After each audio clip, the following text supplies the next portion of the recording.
hello to you first off. Okay, choice personal greetings, everybody. I'd like to say hello to you. I'm Pastor Robinson, and I'm the chairman of the Local Development Council. What I'd like to do to get started with is give you a little history of the Local Development Council, move from there, and I'll turn it back over to the Office of Budget and Management after introducing Vice Chair. Anytime a casino comes into an area, it is a law to develop the Local Development Council, which is made up of roughly 7 people from the community, our senator, 2 legislators, or 2, what we call, or who is that, Delegate Balarama and Delegate Turner. There is 1 person from MGM and 4 business owners. That makes up the Local Development Council. Our role is to mitigate the impact that the casino has in a 3-mile radius that you see on the screen there. It's my hope to expand that radius at some point in time.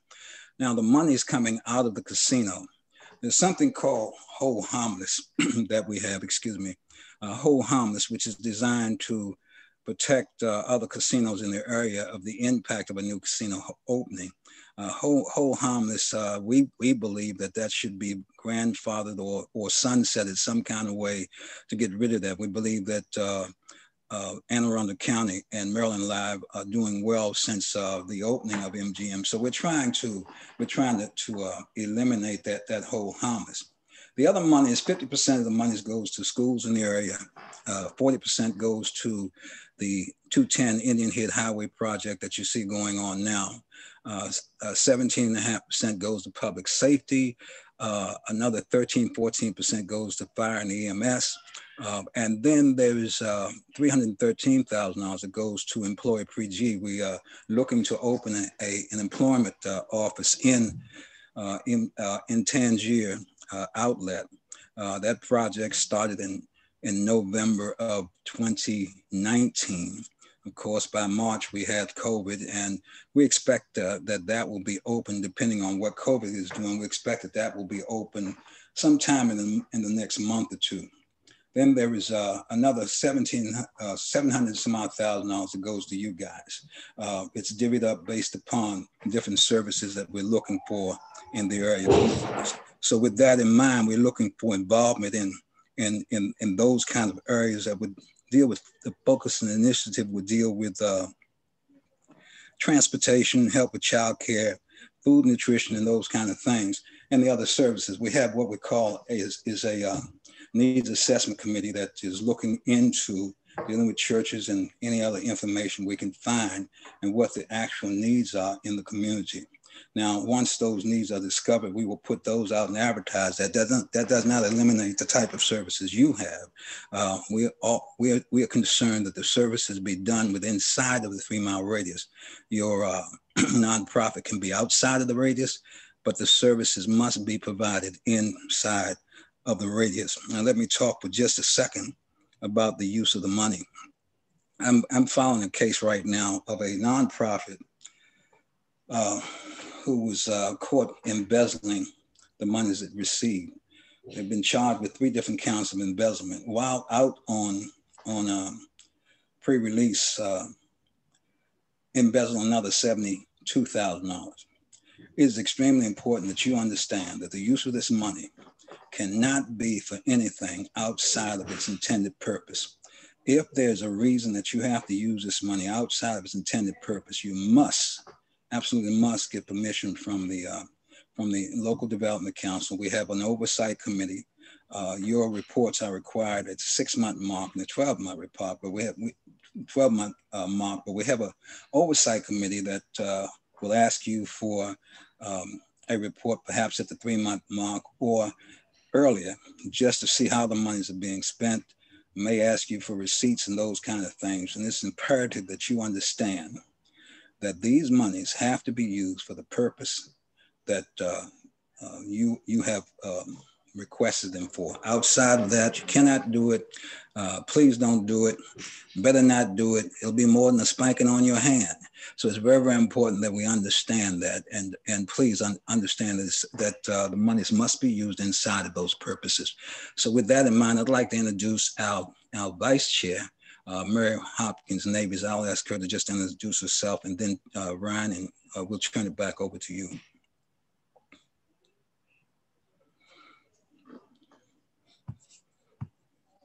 You're muted. Thank you, Pastor Robinson. For many of you, I looked through the participation tonight, and I do know you, and you know me as being a part of Prince George's County, and particularly this Fort Washington community that we're representing on the LDC, the impact being 3 miles. This is the best position to have, to be able to give away money to improve the community that you live, work, and have fun in. So I'm excited to be a part of this. I wish you much success as you submit your applications. I will tell you tonight, you will know and learn everything that you need to know to be able to be successful in submitting your application. So I wish you all luck this evening as you submit your applications for a grant. Thank you. Okay, Ryan. We're just going to turn it right over to Kanika. Okay. Thanks. Hi, so my name is Kanika. I'm with the Office of Management and Budget, known as OMB. Like it's been said, we're going to go through the application process today. So we're going to go through every bit of the application and all of the documents that are required. So moving on to the next slide. So this is just the agenda for today. We're going to go through the grant process, the timeline that we're going to use. Then we're going to go over every bit of the application, all of the supporting documents that are required, and where you can find those documents. The reporting requirements for if you are awarded the grant, general reminders, and then submission of instructions. If you have any questions, right now we ask everyone to mute, just because it's virtual. If it were in person, folks could raise their hands and we could answer questions as we go, but because it's virtual, we're gonna ask everyone to mute. And as we go through the PowerPoint, there are page numbers here. And then as we go through the application, just please write down your questions, write down where you're referencing your question, which PowerPoint slide number, or which page in the application. And then at the end, we'll get to everyone's questions, we promise. So going through the timeline, the grant was announced on March 19th. We know it's a little later than normal. We're going to get through fiscal year 21. The workshop is today. The application is going to be due on 5 p.m. on April 16th. That's a Friday. We're saying that by May 14th, we will send out letters and emails to all applicants about whether or not your application was deemed complete or incomplete.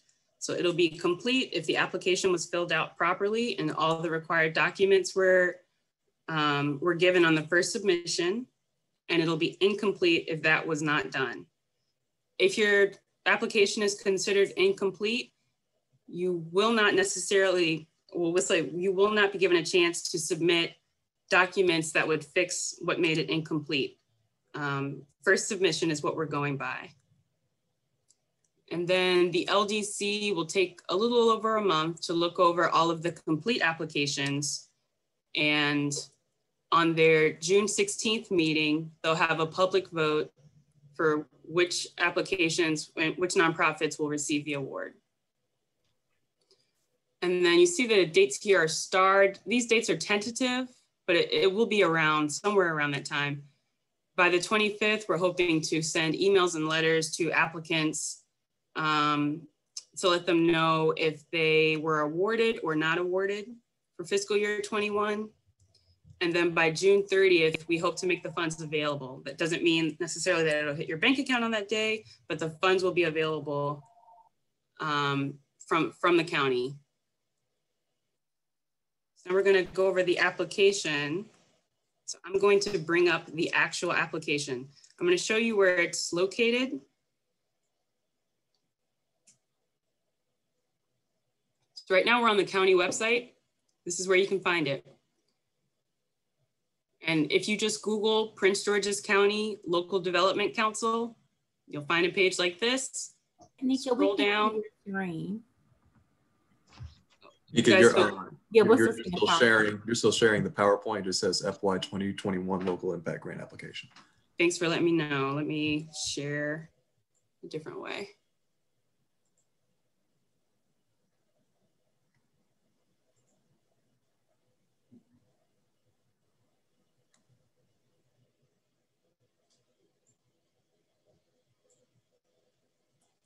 Just give me 1 second.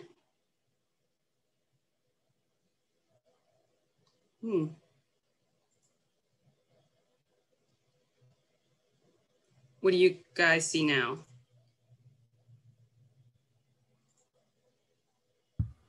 Can you see my screen? This is the vendor registration page. Yeah, the OCS Awesome. vendor registration. Awesome. So, and now you can see the local impact grant website? Yes. Alrighty, thanks. So what we're looking at here is the website for the Local Development Council. That's back here. If you Google this and you come over here, it's the local impact grant. So we're going to click that. If we scroll down, here are going to be a couple of attachments about the fiscal year 21 grant. This is the application right here. And this is what you're going to fill out. It's a fillable PDF right now, and print out and sign, and this will be it. But it also has some links in here that'll help you get to some of the supporting documentation. So here, you're filling out the date, your tax ID, your legal name. Here it says, as it appears on your IRS determination letter. Your mailing address. So we understand that, you know, you might have a mailing address that's in Clinton, even though you provide services in Oxon Hill. So your organization's mailing address, and then address where services are provided. So hopefully here, you know, you have an address that's within the 3-mile radius, but we understand that because it's the pandemic and a lot of folks are providing services virtually, if that doesn't apply, maybe you can put an address where if there wasn't a pandemic, then where you would have provided services. And if that doesn't apply, then you can leave it blank and there'll be a place to explain later. Or put NA. Here you'll have your executive director. Please triple check your email address to make sure we have that right. That's primarily how we'll be contacting you. The year your organization is incorporated. So you should have some, this is like as of when you filed your 501c3, total number of employees, your operating hours, and your fiscal year. What's your fiscal year? And you see right here in terms of month, day, year. Down here, you're gonna select a service category and just one. So this is going to be one category that best describes your organization's primary services as it relates to what you do within the 3-mile radius. So, you know, you might be a part of a big nonprofit that does a lot of these, but as far as the funds that you're asking to serve the 3-mile radius, which program would that fall into? Okay, for section 3, you're gonna have your project title for the project that you're asking for funds for that serves the 3-mile radius. The amount you're asking for, the maximum is $50,000. And the period funding that the request will cover. Please also answer this in month, day, year format, so not just 1 year. That'll help. The number of people you expect to serve, if you're given the funds and doing the programming, it would be extremely helpful if, you know, this number should be realistic. We've got some questions here asking about whether or not you can match, how much, what percentage. On section 4, Here it's asking for other funds that you've asked for, even if it's requested and perhaps it's still pending. And so you haven't been awarded yet. So here you'll write that in, write in the amount and then the status. For section 5. So we're going to make a big distinction between program and general support. There's also capacity building and capital grants. So program support is going to be pretty much you are operating a program that serves the 3-mile radius. And if that's what you're asking for funds for, it's going to be program support for that specific programming, which means that all of the money has to be spent on expenditures that very directly serve the 3-mile radius. If you're asking for general support for general operations within the 3-mile radius, then your organization must be located within the 3-mile radius. So your address must be located within the 3-mile radius in order to ask for general support. And capacity building, here we see it's funding to assist your organization in improving its efficiency and effectiveness. And capital grants is going to be more like buildings and remodeling. So those are the 4 categories. With section 6, you're going to choose between just one of these, between these options, which category your project falls into. For section 7, this is going to be for the project that you're asking for funds that serve the 3-mile radius. Which age group does this project serve primarily? You see, you can only choose one. And then this question here, is it accessible to people with disabilities? For section 8, we want you to provide MOUs if you work with other nonprofits in the county for these services, again, that serve the 3-mile radius.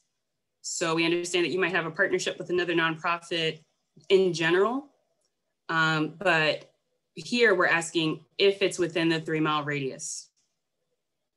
And then do you have an MOU or not will be here. So MOUs should be signed by both parties, by your nonprofit and the nonprofit that you partner with to provide these services. And we also need term dates. So perhaps the MOU is July 2020 to June 2021. It should be something that lets us know that this partnership is current.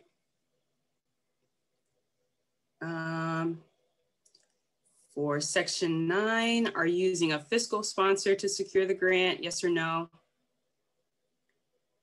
And for section 10 with the reporting requirements, again, just like Pastor Robinson stressed, we're stressing that we are very closely monitoring how the funds are spent. We really want it to serve the 3-mile radius. So you may be asked to provide things like, besides the normal reports that you'll provide, a midpoint that's about 6 months from when you receive the funds, and then a final report that'll be either once the funds are spent completely, then you'll send a final report. So if you spend it within 9 months, send us a report. Or at the very least, within about a year. And some of the backup documentation that you might be asked for could include general ledger detail, bank statements, receipts. And we also, to ensure that folks are serving people within the 3-mile radius, there might be a scenario where we ask for participant addresses just to make sure that people are within the 3-mile radius. So just to be cognizant that these reporting requirements, they are due if you receive the funds. So this is at least 2 reports. And that, you know, you'll need to be tracking your spending because we will be asking for it. And if you've received funding in the past, so if you received 2020 funding, then here's a question asking if you have submitted your reports already. And if no, there's a place to explain. Section 11 is the narratives. There are a couple of changes from last year with the narrative. As you can see, we have a maximum of 8 pages, and each section lets you know how many pages they're asking for. This will be submitted in a separate Word document. So, you know, you'll have a Word document, you'll answer each question, and on top of the questions, it's in the directions here. There's 12-point font, 1-inch margins, and a heading for each question.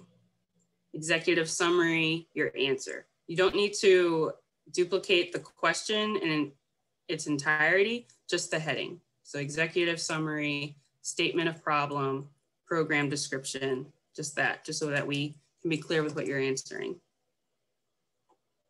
So again, no more than 8 pages, and this will be a separate document. If you have any questions about this, feel free to reach out and ask. Try not to duplicate information between the different sections. You see it goes to G, and try to be specific as possible and, you know, be measurable with what you're saying that you can accomplish and how your program can be sustainable even after the LDC funding. So the next section is going to be financial information that we're asking for from the organization, and the second section will be from your program specifically. You do need to use these line items. We understand that your accounting system might use different line items, but collapse that as much as you can into the line items provided. You do need to use this chart right here. Please do not submit any other budget information. It's right here. Please don't submit any other budget information. We need to compare people's financials kind of to common size it. And so please use the template that's provided. And you see here in the organization income, there's a percentage. So you're going to do how much in federal grants do you get, how much in membership income, wherever it applies, a total. And then you're going to have to percentage each place out of the total where you get income. And this is going to be according to your budget, not necessarily your year-to-date. It's going to be according to your budget. And then the second part is going to be your program budget. So for this particular program, how does your income and expenses, how does that shake out? Make sure I've covered. So if you are asking for compensation, if you're going to ask for the LDC to fund actual positions, we'll ask that you give us a breakdown of those people, whether they're full-time, part-time, what's their position, and I'll show you when we finish this as a whole, an example of what that could look like. All right, the next section is prior year grants that you've received from the county. So this could be from the Community Partnerships Grant, or it could be a contract that you have with Prince George's County Public Schools. Anything from the county that you've received in the last 4 years, please put it here. And last 4 years is going to be since 2017. Here we have, you can put the fiscal year you received it, how much you requested, how much you actually received, whether it's a grant or a contract, and which agency it's coming from. If you have more than 4 and you need to submit more, then you can put that document with your supporting documentation on a separate page, and it'll go with that packet. Next, you're gonna sign this assurances page. It's just affirming that for the most part, you will use the funds as you say that you will in this application. And also that the county has a right to monitor you with site visits and asking for reports and financial information to make sure the funds are being spent with integrity. And also, we ask that you acknowledge that you're an awardee of the LDC grant on your website and promotional materials. So here you will, this will be when you print this out and you'll sign it. So that's the end of the application on page 7. The next 2 pages are going to be the checklist that'll help you know that you've turned everything in. So we highly, highly encourage you to use this to know that you have turned everything in. Here, it's the submission instructions, that you've completed all of the sections, that you've done your proposal narrative, that you've done your budget and your program budget, your organizational budget and your program budget. And then here's a list of each of the supporting documents that you'll need. And we're going to go over that right now.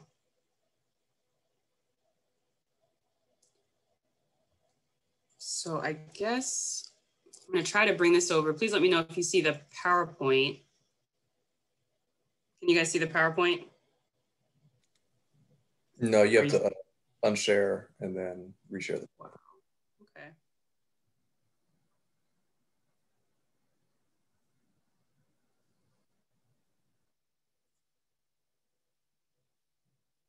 Okay, so now we're looking at the PowerPoint.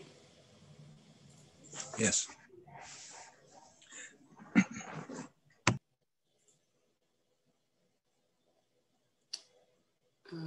Sorry, it's actually coming up on a different screen for me. So do you guys see the PowerPoint? Yes. We're seeing your presenter mode. Okay, then that works. So we've gone through. Right now it's on the in the editor section. Oh yeah, see that's the odd part. I don't know how. So if you go to slideshow. Yeah, then it shows up on a different screen for me, and I don't know how to move it. I'll just stop doing it. Right click it. Just right click. Yeah. Hide presenter view. Okay, well that exited out. Yeah, I'm just gonna undo 2 slides. Okay. All right. So here's everyone can see the slide that's organizational financial information. Yes. Okay, thanks. So here's an example of if you're asking for county funds to pay for compensation, and it's going to ask you for like each of the positions that you're asking for money for. Here's an example of if you were asking for $6,400, then you have to outline the position that you're asking for, how many hours that person, is budgeted to work, how many dollars per hour they generally get paid, and then how much you're asking for. You can find this amount by, if someone's salary, you can divide it by generally 2,080 hours, and that'll give you their hourly amount. I'm sorry, I saw that it was on the application. I didn't put it here, but you'll also need a column that says whether they're part-time or full-time. So now we're going to go over each of the supporting docs. So the first one is your IRS exempt select check. So this will help the county know whether or not you are in good standing with the IRS. We understand we're all nonprofits, but we still have to file. So in the application is this link. You'll go here. I assume you guys can see the IRS screen right now? No, still the PowerPoint. Did you click on the link? Yeah. No, it doesn't go back and forth. There may be an option where you can just share your screen instead of sharing the window, and that might allow you to go back and forth. I know, I wish it would, but it only share computer sound, optimize screen sharing for video clip. It only lets you share apps. And I'd hate to toggle back and forth. I think the picture you have on there gets you there. Okay. Mm-hmm.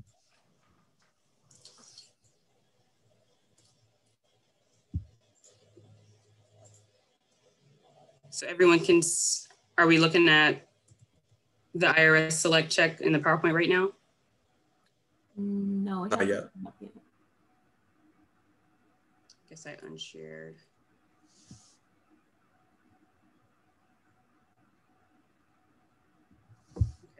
guess we see it now. Okay, so you'll go to this website, it's in the application.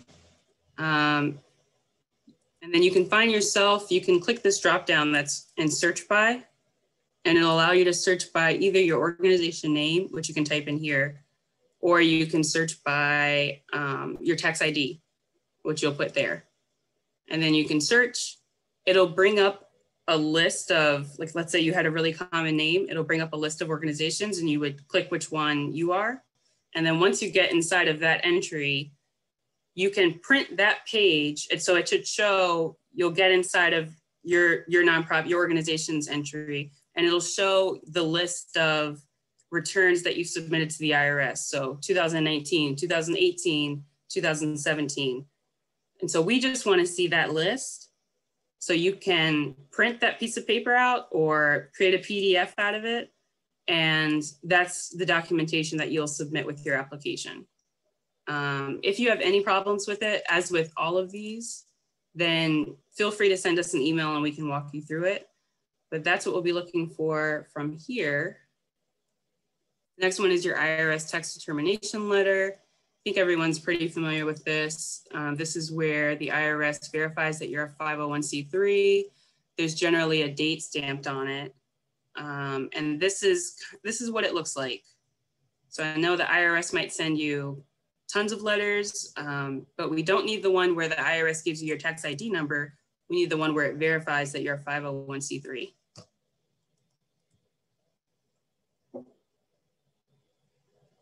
So we're also asking for your certificate of status. This will be from the state where you are incorporated. So if most of you are probably Maryland nonprofits, then you're going to get it from the state of Maryland, particularly from the State Department of Assessments and Taxation. And I'm gonna explain the difference between these two pretty soon. But if you are in DC or Virginia and you serve people within the 3 mile radius, you'll need to get the certificate of good standing from that state. And they have a couple of different names. So in DC, it's called the Certificate of Clean Hands. And in Virginia, I believe it's also called Certificate of Status. But the application will have a link to each of the 3 states, Maryland, DC, and Virginia, and you'll just use the one that applies to you. So you'll go to the link that's in the application. You'll type in your name pretty much the same way from the IRS Select Check. You'll find you. If you click into it further, you'll get to a page that looks like this. And what we're looking for in particular is the good standing. This business is in good standing. So you can just print that page, screenshot that page, create a PDF from it, and that'll be another document that you'll add to your packet of required documents. Really quick on the difference between these two. So the certificate of status is from the entire state of Maryland. It lets the county government know that you are in good standing with the state, which means that you have paid your business registration fees.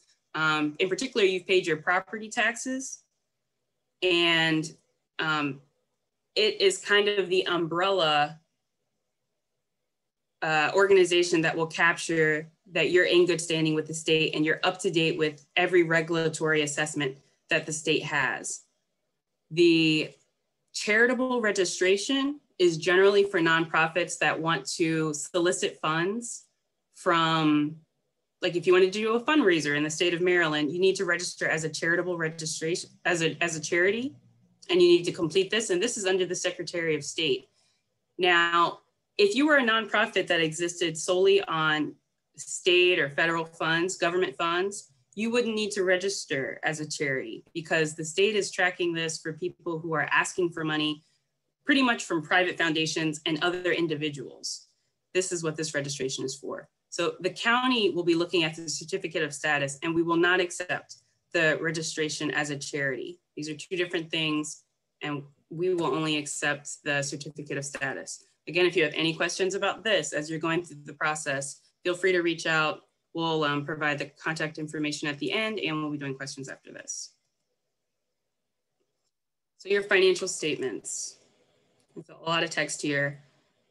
We will be looking for your most recent financial statements.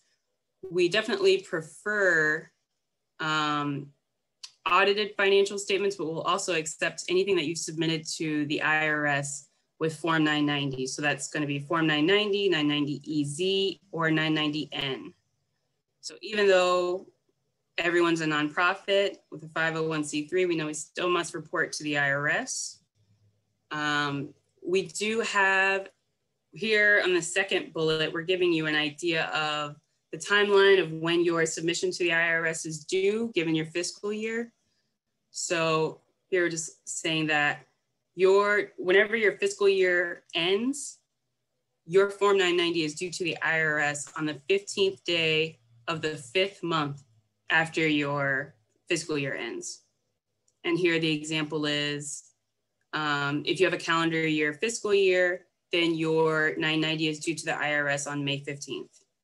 If your fiscal year ends June 30th, then your 990 is due on November 15th. So for the fiscal year 21 submission to the LDC, when you have to submit a financial statement, the latest we should see nothing later than 2019. So no 2018s, no 2017s. And here, this bullet is just letting you know that we know that some organizations are small enough that they don't have to file a 990EZ, maybe a 990N.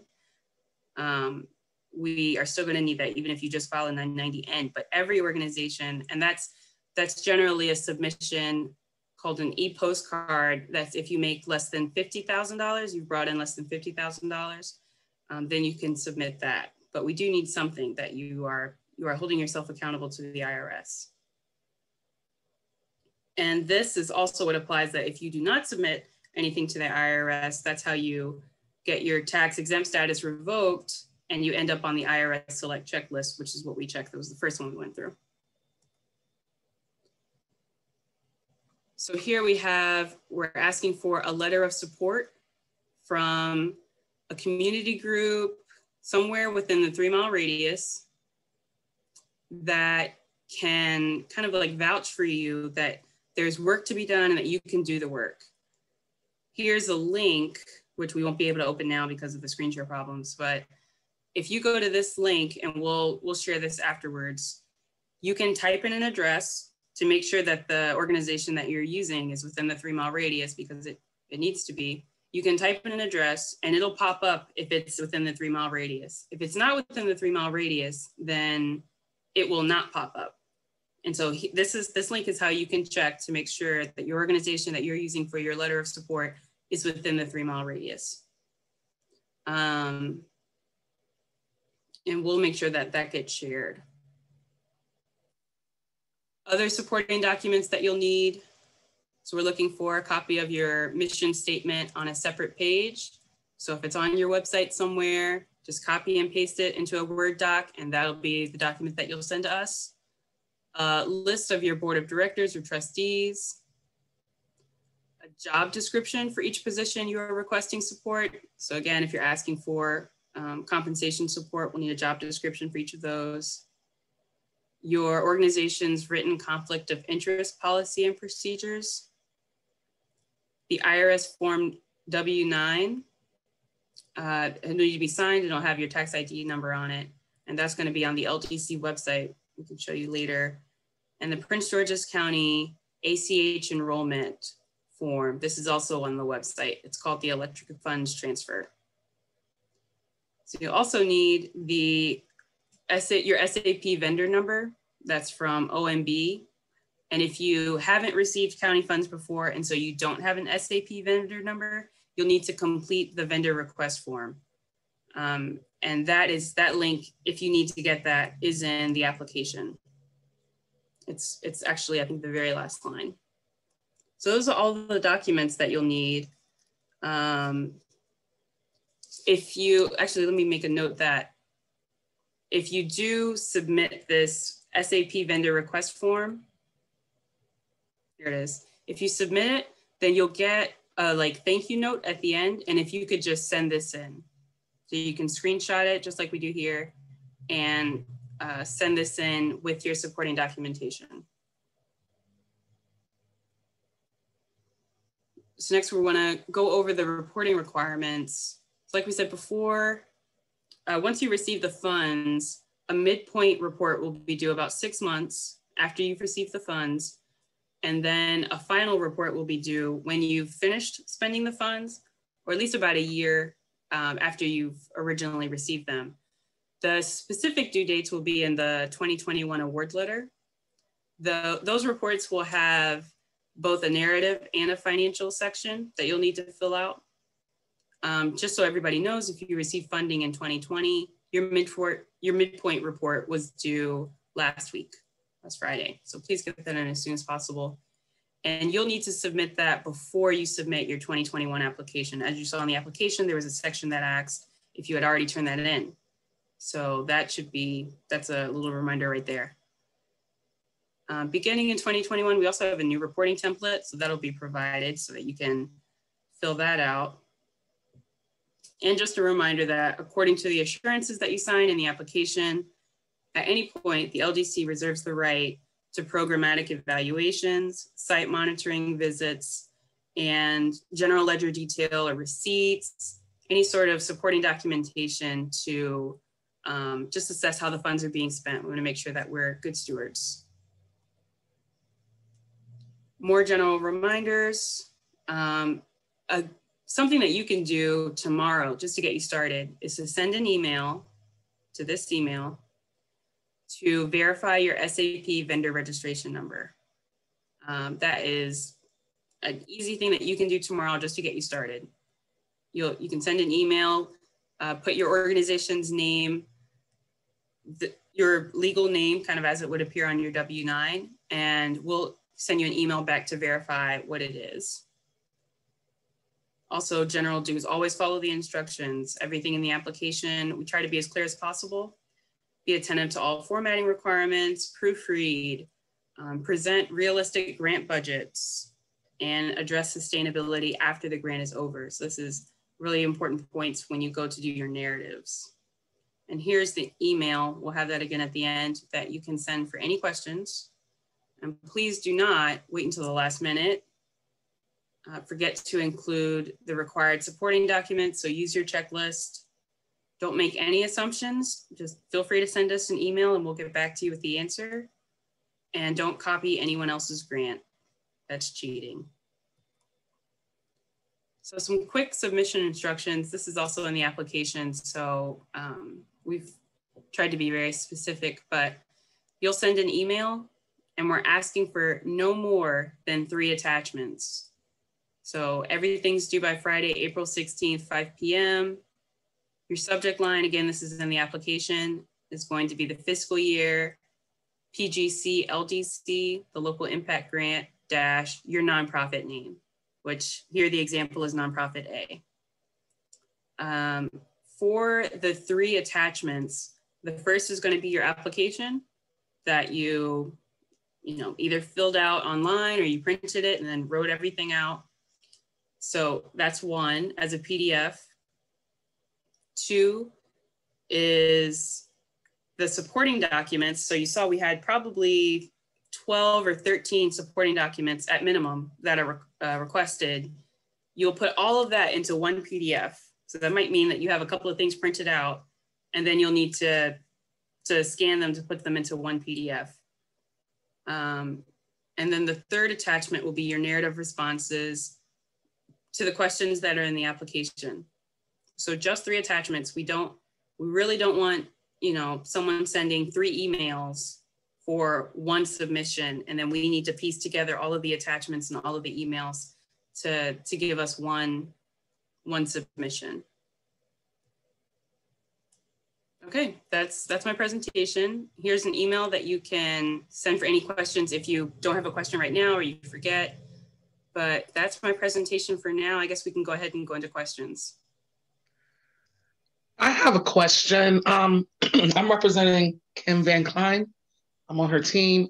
When you say fiscal year 1, do these funds run from July 1st of 2021 into June 30th, 2022? So we say fiscal year 21 as in the county's fiscal year. This is the county's, but we understand that your fiscal year might be different. So which question in particular are you looking to answer? So are these funds covering from July 1st of 2021 until June 30th, 2022? Well, in the application, and I wish maybe it's worth it to just come out of this, but in the application, it asks actually you to define the time period that you want the funds to cover. Now it should be within reason. You can't say, I want these funds that I get in July to start covering me in July 2022, but we allow you to tell us the fiscal year or to tell us the time period that you want the funds to cover. And I'll stop sharing my screen and bring up the application just so that we can. Within a year's time frame, I'm trying to get some clarity so that it's not an indefinite timeline. Yeah, it's not an indefinite timeline because the application asks you to define what is the timeline that you will spend the funds.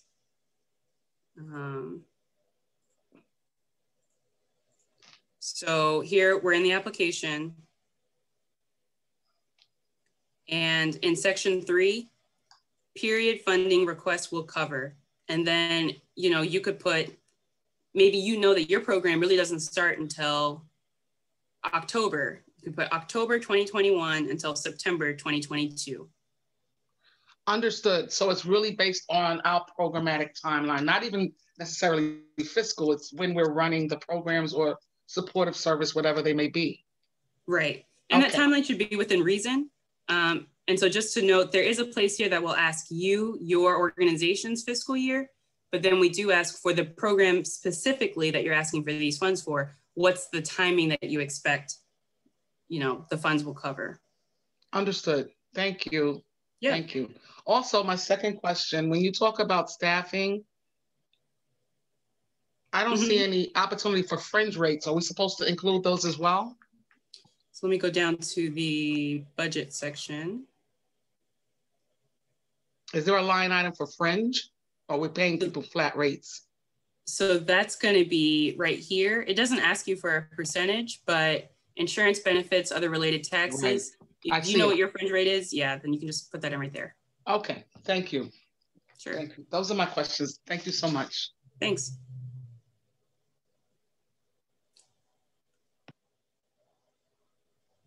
Hi, I wanted to verify the signature requirement. You said that the application needs signature. I thought when I looked at it today, there wasn't a signature line on it. So the first signature, I think it's going to be on the assurances page on page 7. So that will be definitely where we need a signature from someone that's authorized to do that kind of thing for your organization. And then there will be other signatures that are just kind of like, on your W-9, or if you submit your 990, that should be signed, things like that. Right. You realize though that up in the insurance pages, it says printed name. It does not say signature. So that's a little. Oh, I'm sorry. Yeah, that's why I wanted to verify before. Thank you. We got to qualify. No, we'll fix that. Okay. Thanks. Thanks for bringing that up. Mm-hmm.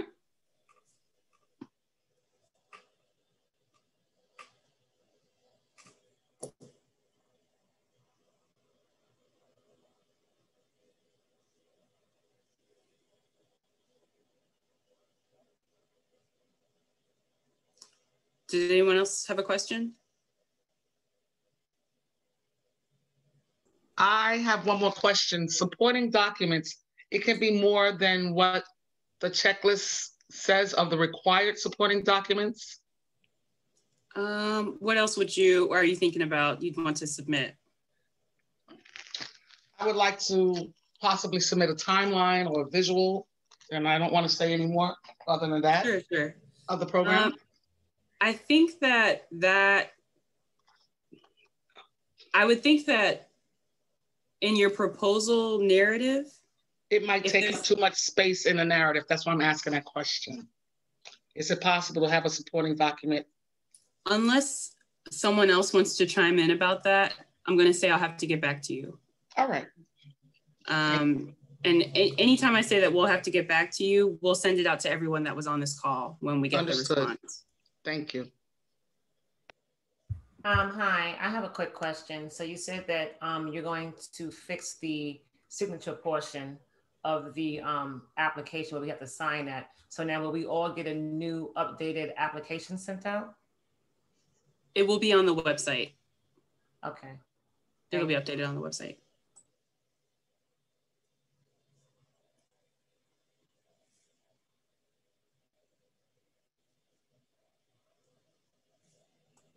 Hi, this is Kimberly Van Klein again. I have one other quick question.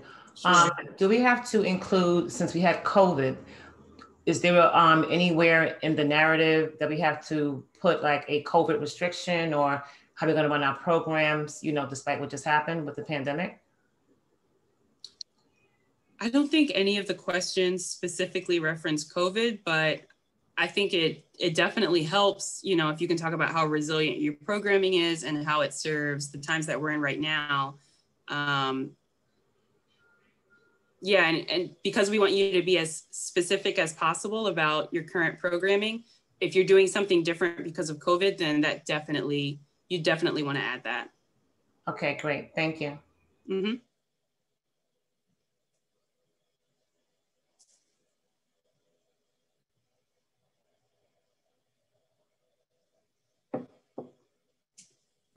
Can I see a question in the chat? Michelle McCoy.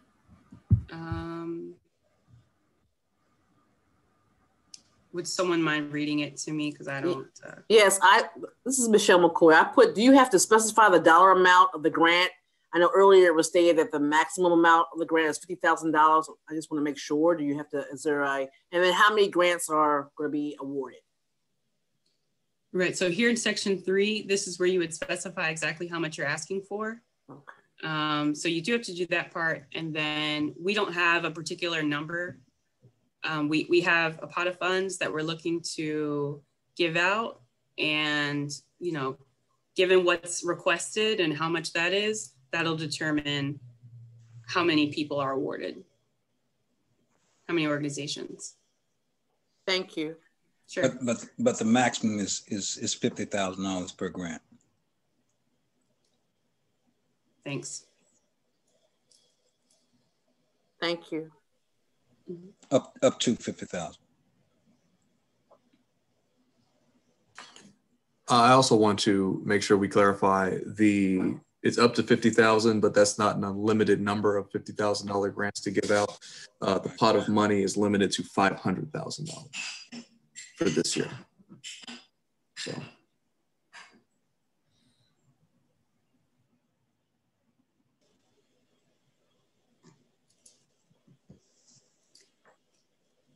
Did anybody else have any questions? And I can't see the chat. Just have a slight, a little suggestion the next time when you revise this form, and specifically the page that you're showing, I would make the status of funds column much narrower and the source wider, because I couldn't fit Prince George's County Public Schools in the source column when it's that narrow. That makes sense. Thanks for that.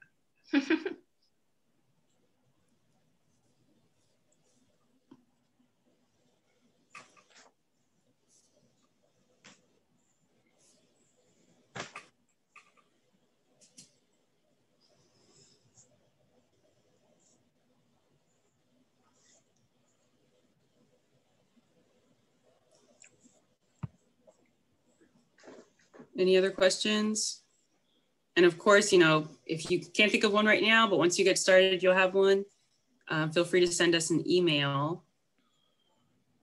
And just because I couldn't before, most of the links for where to get the required documents are within the application.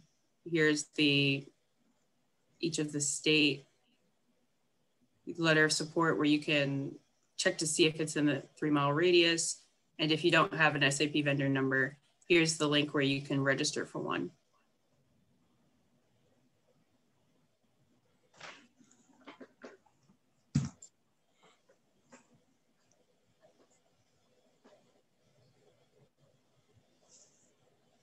Kanika, let me just emphasize real quickly the importance of making certain the application is filled out completely. Our turnaround time is extremely short.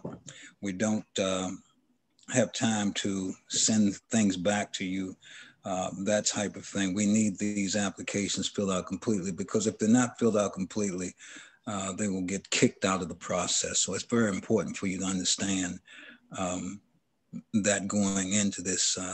And if you have questions, please don't hesitate to call the Office of Management Budget to ask the questions that you may have. It's just important that you understand that. A lot of people got kicked out last year for just information that they didn't supply us. And it's important that you do that. This is a short turnaround time. We want to honor everybody's request, but these requests have to be done properly the first time, particularly with the short turnaround time that we have. We're looking to get rid of all of this money, and we don't want anything left over. So please make certain that your application is filled out completely.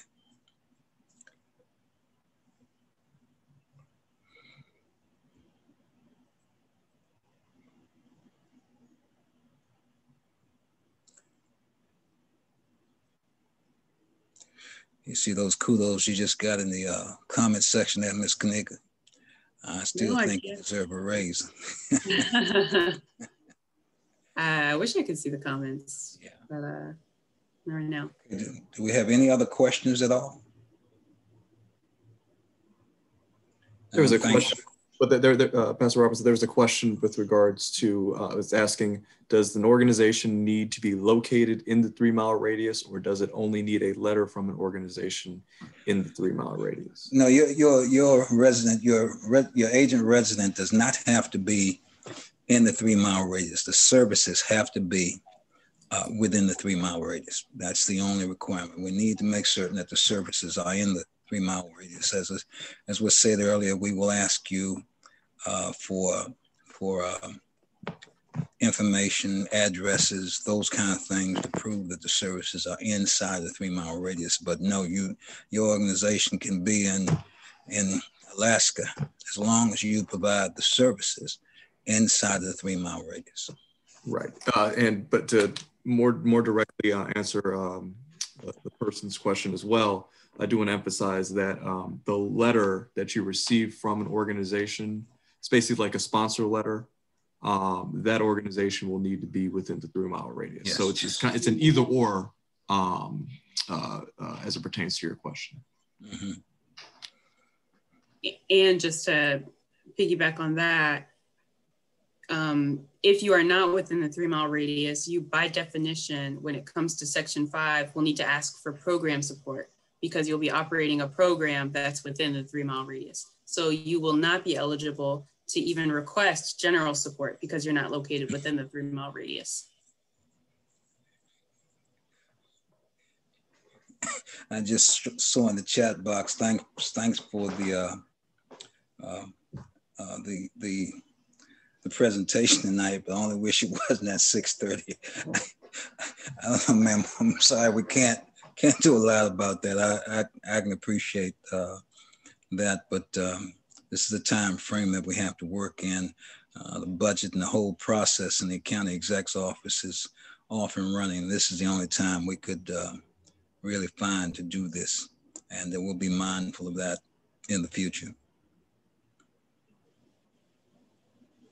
And again, if this is a lot of information, if anyone wants to go back and take a look at the presentation, it will be added to the county's website, the LDC's website rather, very shortly.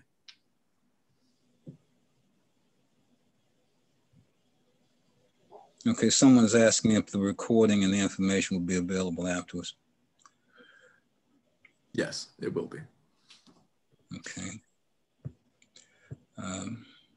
Another one says the presentation, Kanika, was excellent. I realize you can't see the box, but I'm reading for you. Great job. Thank you, Ryan and Kanika and Dr. Lattimore. Excellent, complete explanation. Thank you for the review and information. Great job, Kanika. Thank you. Please confirm, does the organization need to be in the 3 mile radius, or does it only have to, we already answered that question. Thank you, this was useful. We answered a couple of questions already, but that's basically it. Okay, and if anyone has any questions, feel free to send us an email. That way you can get as specific as you need to be. And as I said, we want to see that this money gets spent. So please be specific about what you're doing, and we're looking to spend it all this year. And thank you for your interest and your support of the Local Development Council. Thank you, everybody. Have a good one. All righty. Thank you. Thank you.